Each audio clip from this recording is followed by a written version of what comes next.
¿Qué es lo que hace que sea tan complicado ponerse de acuerdo en la oposición, en las oposiciones para enfrentar unido a un adversario político que está representado por quien hoy día gobierna? Porque hoy día quienes son gobierno, uno supone que quienes están en la oposición quieren ser gobierno mañana, ¿no? Y si ese fue un objetivo tremendamente poderoso y si lo comparte desde el Partido Comunista hasta la Democracia Cristiana, la pregunta es ¿por qué no se ponen de acuerdo? Yo creo, Marco, que hay dos tipos de explicaciones.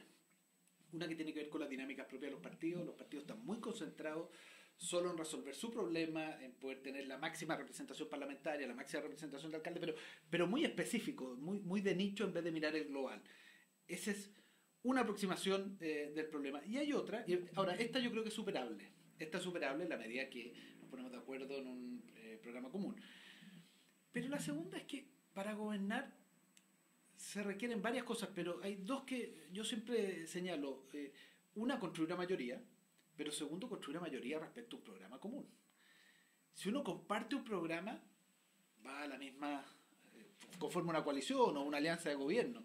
Pero si uno no comparte un programa, no basta con estar en contra de otro. Y por lo tanto tenemos que hacer un esfuerzo por ver en qué compartimos el programa y con quiénes entonces podemos llegar juntos a una elección en primera vuelta. La ventaja que tiene el sistema democrático chileno en las elecciones presidenciales, lamentablemente no así en las municipales ni gobernadores, que si un candidato no obtiene el 50% hay segunda vuelta. Por lo tanto, yo desdramatizaría, si es que no fuera posible tener un solo candidato a la oposición, porque hay diferencias programáticas sustantivas, solo por esa razón, lo desdramatizaría. Si es por una razón distinta sería una torpeza. ¿Ah? Pero yo estoy convencido que en la unidad constituyente, si hacemos bien las cosas, podemos construir un liderazgo mayoría de la oposición, pasar a segunda vuelta y enfrentar a la misma. ¿Cómo, cómo se resuelve esa tensión que hay entre lo nacional y lo local, ¿no? En un sistema político, además como el que tenemos en Chile, tan excesivamente presidencialista, ¿no? Yo creo que primero que es una muy buena noticia que vayamos a elegir gobernadores.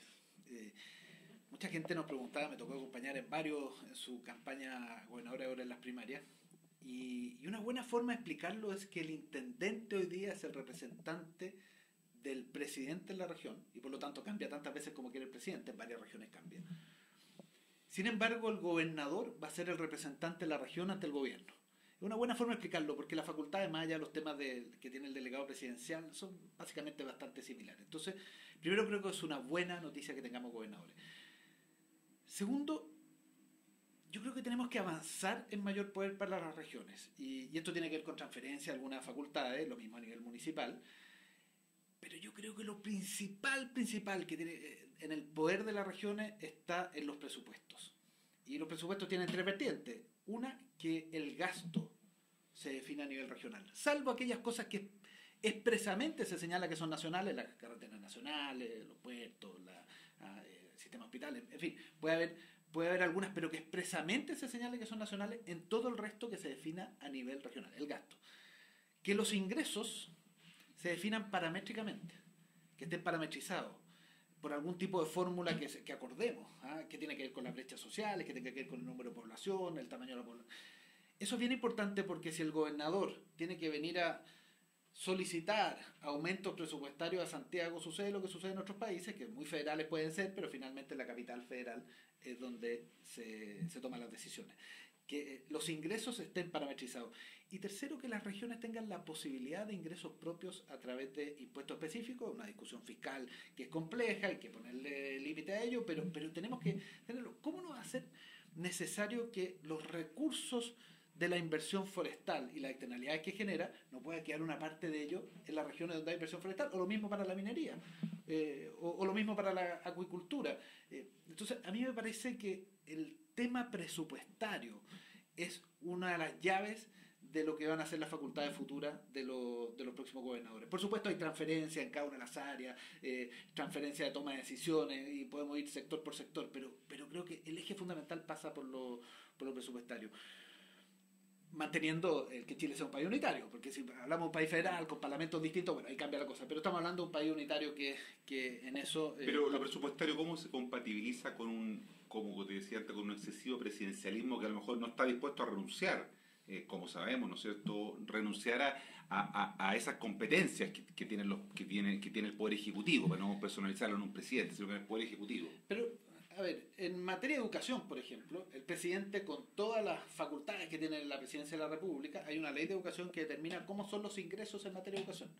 Entonces hay un ingreso asociado a la cantidad de alumnos y hay una fórmula específica. Entonces está parametrizado. Uno puede discutir la fórmula. Cuando yo era alcalde decía, oiga, ¿por qué no castiga tanto por la asistencia cuando hay localidades rurales que los problemas de asistencia tienen que ver con otra cosa? Uno puede discutir la fórmula, pero existe una fórmula, no depende de la discrecionalidad del gobierno. Entonces yo creo que eso es vital en materia presupuestaria, eliminar los grados de discrecionalidad del gobierno central respecto a las regiones. Esa es una manera de transferirle poder a las regiones, porque no van a estar pidiendo favores en esa línea. A nivel comunal,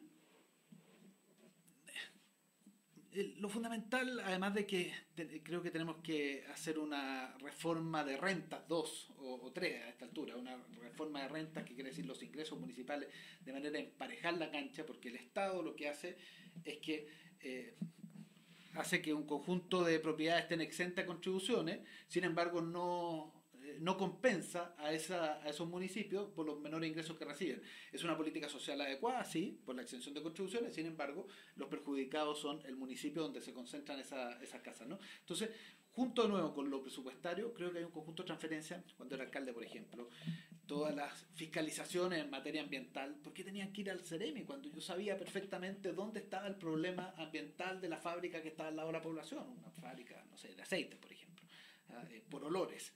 Sin embargo, estaba burocratizado con el CRM de salud respectivo. Bueno, hay un conjunto de facultades que pueden tener los municipios, de manera que no solo sean administradores, como dice hoy día la Constitución, sino que en la nueva Constitución puedan ser verdaderos gobiernos locales, donde hagan una representación también de los vecinos.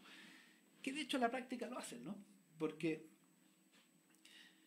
yo recuerdo cuando era candidato a alcalde la primera vez, yo entre mi programa decía que íbamos a lograr que llegara el metro y el hospital. Y mi contendor me dijo, parece que usted no sabe que eso no está dentro de las facultades del alcalde. Y yo le contesté, parece que usted no sabe cuál es el rol de un alcalde, que es representar a sus vecinos. Ahí está el metro del hospital a propósito, ¿eh? Así que fue logrado. Esa misma facultad la van a tener los gobernadores ahora. Escuché muchas veces a Claudio Rego que señalaba, mire, créanme que un gobernador con el poder electoral de los votos, del respaldo, va a tener una mayor capacidad negociadora con el gobierno. Yo creo que eso va a pasar en todos lados, pero eso debe ser un adicional que se da en todos lados, pero tiene que haber un mínimo que está asociado a que los presupuestos estén parametrizados. Una pregunta que seguramente quienes nos están escuchando y viendo pueden hacerse es, y puede interesar, es por qué tú estás con esta convicción y esta decisión de intentar una aventura, digamos, presidencial. Primero, tratando de obtener la nominación interna, ¿no es cierto?, de la coalición de Pacto Unidad Constituyente, que como tú dices tendrá que llevar adelante primarias que serán en julio para poder decidir al candidato. Pero en tu convicción, ¿qué es lo que te mueve a intentar este desafío? Difícil, dadas las condiciones que conversábamos en la primera parte de la entrevista, ¿no? De todo este escenario complejo para la política y para los políticos. Mira, nosotros tenemos la obligación o el desafío de hacer de Chile un país más justo, hacer de Chile un país igualitario y hacer todo ello con otros. El con otros en lo político significa buscando la mayor unidad posible, pero el con otros los ciudadanos significa con participación ciudadana. Yo creo haber contribuido en mi trayectoria, soy un hombre de edad intermedia, como se le llama, 51 años, ¿no? En mi trayectoria, tanto a que las cosas pasen, porque el sentido de urgencia que tiene uno cuando soy alcalde hace que las cosas pasen y que finalmente se haga lo que se compromete, a mejorar la calidad de vida tanto a nivel comunal en Maipú como después a nivel nacional en el MOP, y a construir con otros en la unidad política, pero construir también en la participación ciudadana. Una gente me preguntaba, me decía, mira Alberto, esto de convocar a 400.000 personas a hacer el programa es algo que no se puede hacer. Yo digo, ¿por qué no? Si yo lo hice en Maipú. Yo convoqué a 30.000 personas en Maipú al programa que significó cambiar la calidad de vida en Maipú cuando fue alcalde.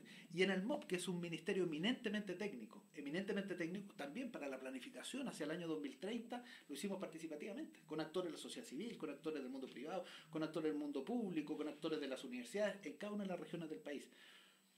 Eso podemos replicarlo a nivel nacional, podemos replicarlo. Y tenemos un enorme desafío, para lo cual se requieren liderazgos horizontales, liderazgos dialogantes, pero liderazgos que hagan que las cosas pasen y que finalmente se cumpla la palabra. Esa es la contribución que queremos hacer, y espero ir ganando las distintas etapas, ¿no? Porque esto va a ser con varias etapas. La primera etapa, a nivel de cada uno de los partidos, determinar quién es el candidato presidencial de cada uno de los partidos, pero ganar el 17 de enero. La segunda, la elección de entre todos quienes compartamos el programa sobre la base de la unidad constituyente. La tercera, la primera vuelta, y así hasta la elección final. Son varias etapas, vamos paso a paso. ¿Cómo crees tú que se puede pasar de esta lógica de la confrontación que impera hoy día en la política chilena a una lógica de la cooperación, ¿no? Y cómo hoy día, podríamos decir, en política pasamos de técnicamente lo que se llama la fase agonal a la fase arquitectónica, ¿no? O sea, la lucha por el poder a la construcción de una sociedad. ¿Cómo crees tú que se da ese paso en una sociedad que hoy día está justamente en lo otro, en la confrontación, en la fase agonal, en la lucha por el poder, más que en la construcción? Yo creo que tenemos que distinguir que hay espacios de acuerdo y espacios de competencia. Y creo que es sano decirlo. Si alguien se plantea respecto al otro, que es el adversario político, que en todos los espacios va a haber un espacio de competencia, estamos equivocados. Si hay espacios en que sí nos tenemos que poner de acuerdo. En un sistema de pensiones nos tenemos que poner de acuerdo, porque no es para 4 años, es para 20, para 30 años. Por lo tanto, no puede ser una cosa que esté cambiando en función de cuánto cambia el sentido político del país. Hay espacios en que tenemos que poner de acuerdo. La Constitución, cuando hablamos de 2/3 de constituyentes, es para ponernos de acuerdo, porque requerimos una Constitución que sea para todas y para todos. Lo de los 2/3 a mí me parece una buena medida, porque hace que sea una Constitución para todas y para todos. No una Constitución de izquierda, no una Constitución de derecha, no una Constitución de centro, una Constitución de la cual todos y todas nos sentamos orgullosos. Entonces, si nosotros decimos, en educación, por ejemplo, tenemos que buscar acuerdos, porque las decisiones que se toman en educación no pueden estar cambiándose cada 4 años. Lo que hizo la ex ministra Cubillo es tratar de desarmar la reforma educacional que hicimos con acuerdo en el Congreso. La verdad que fue nefasto para Chile. Nefasto para Chile. ¿Ah? Y así en cada una de las áreas. Y esto es válido no solo respecto a nuestra coalición, también es válido respecto a nuestros adversarios políticos que tenemos al frente. También hay espacios de acuerdo en el país en ello. Y creo que es bueno mencionar ello. Ahora, ¿eso significa que todos los espacios son de acuerdo? No, por supuesto que no. Hay espacios que son de disputa, porque yo aspiro a que en el desarrollo del país hacia adelante, por ejemplo, en materia de los recursos naturales, haya nuevas empresas públicas. A la derecha no le gusta eso. Yo aspiro que en materia de pensiones, además de el ahorro individual, que no le gusta al PC, y que yo creo que es de los trabajadores y de seguir siendo los trabajadores, haya una cotización de los empleadores y que sea solidaria, que no le gusta a la derecha. Hay espacio de diferencia, pero el país, esto es como la familia. Si en la familia uno tiene espacios de diferencias con la familia, pero hay espacios de encuentro también. Lo mismo tenemos que hacer a nivel nacional y distinguir unos y otros. En la campaña presidencial vamos a marcar las diferencias. Una vez ganando la campaña presidencial, tenemos que construir los máximos acuerdos posibles para llevar el programa de gobierno hacia adelante. Bueno, ha sido una interesante conversación con Alberto Undurraga, precandidato de la democracia cristiana presidencial, ¿no? En estos diálogos y conversatorios que hemos estado llevando en la Corporación de Investigaciones Sociales CISO. Los dejamos invitados para una próxima oportunidad, para una tan interesante y buena entrevista como la que tuvimos hoy día con Alberto. Muchas gracias, Alberto. Gracias a ti, Marco. Un saludo a todos quienes nos acompañaron hoy día.